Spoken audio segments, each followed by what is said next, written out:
ဒီလိုကဘယ်လိုရမလဲဒီမှ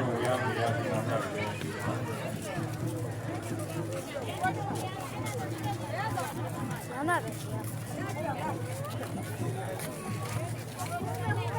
ဒီကတော့ဥပဒေအဝန်ကြီးဌာနကစေတနာမီးအောင်ရဲ့လွတ်တယ်ပြီးတော့ချန်ပီယံခုရဲ့တဲ့လေဟိုလေဒီဘောင်းလေးလွတ်ရရတယ်ဘယ်ဝင်တယ်လဲဆက်ပါ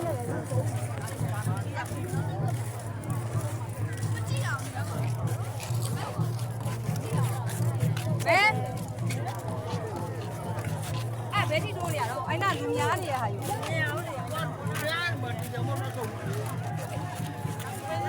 ဒီပါဒီကဗျာအခုဒီလေးတွေကတော့ဘာသာဝင်ပြဘောဓရုပ်ပွားတော်ရဲ့ဖြစ်ရင်းမှာနောက်ထပ်တေဝဲဝင်စိတ်နှံမီးဘုံပြန်ဒီကိုလွတ်တင်ရှင်းပြိုင်မဲ့